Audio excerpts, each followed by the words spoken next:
Hello and welcome back to Tiki Bar True Crimes, and today we're going to talk about Tamara Samanova, aka the Granny Ripper. Now, Tamara Samanova was Russian. She was a serial killer and ended up killing 14 people in total. She had a lot of health problems, had chronic mental illnesses including paranoid schizophrenia. She was institutionalized a lot throughout her life. She was married and then her husband disappeared. After her husband disappeared, she ended up moving in with an elderly lady called Valentina Alanova. Now, this lady needed some caring and Tamara offered to help. Some sources also say that Tamara's apartment was being renovated at the time, so it was kind of a win-win for both of these ladies. Now, for a while, both of them got on great, but their relationship started to deteriorate. They didn't get along, and ultimately Valentina wanted Tamara to move out. Tamara didn't want to move out. She liked living there, she liked the apartment, she liked where it was, and after an argument about dirty coffee cups in a sink, Tamara decided to go out and get some prescription drugs and lace Valentina's favourite salad with these drugs. Valentina then ate this salad, and Tamara had left by this point. She returns and Valentina is passed out on the floor. Tamara then proceeds to dismember her body whilst she's still alive. Now, this is all over an argument about coffee cups and wanting to stay in an apartment that she doesn't own.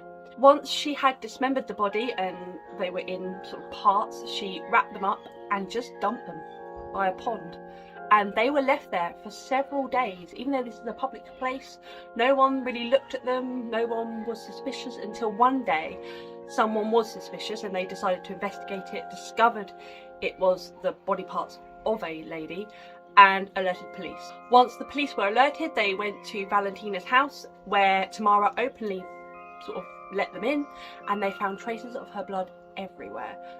Also, Tamara just openly admitted to murdering Valentina. They also discovered Tamara's diary, which had dozens of entries of all the other murders that she had committed. I'm going to read one of these diary entries now, and it says, "I killed my flatmate, Volodya, cut him to pieces in the bathroom with a knife, put the pieces in plastic bags, and threw them away in different parts of the district." Now, this is a common theme with every victim of hers. She dismembers them and just throws them away like they're trash. So over the past 5 years, through this diary entry, the police could solve 12 unsolved murders that had happened within that district. Now, by the time she's arrested, she's 68 years old, and these murders have happened throughout the past 5 years.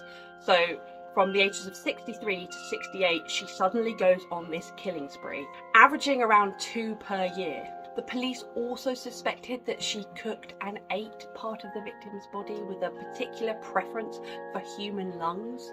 One of her neighbours said she had a real fascination with another Russian serial killer called the Butcher, and this person killed over 50 people within 12 years. She also had a real interest in black magic and superstition and things. She was arrested on July the 29th, 2015, just 4 days after killing Valentina. She was sent straight to have a psychiatric report, and it was determined that she was not only a danger to herself and others, and she should be immediately institutionalized, which she was. On arrest, reports say that she just willingly gave herself up, and it was kind of like a relief. It's like, thank God, you finally got me. I've been doing this stuff, why haven't you stopped me before? She didn't contest anything. She said, I've done something wrong, I should be punished. It was like she was just continuing doing what she was doing until she was caught. I think she was having a terrible psychotic episode, and she really needed to be on medication and being in an institution with a lot of support. However, she just randomly started murdering at the age of 63 and then was finally caught at the age of 68. After her trial and conviction, it was determined that she should be in compulsive institutionalized, basically. She won't be let out, and that is where she is until this day. Thank you for listening. If you made it this far, that was the sort of short story of Tamara Samanova, the Granny Ripper. If you like my content, please remember to like it, subscribe and follow, and I'll see you in the next one. If you have any suggestions, please leave a comment.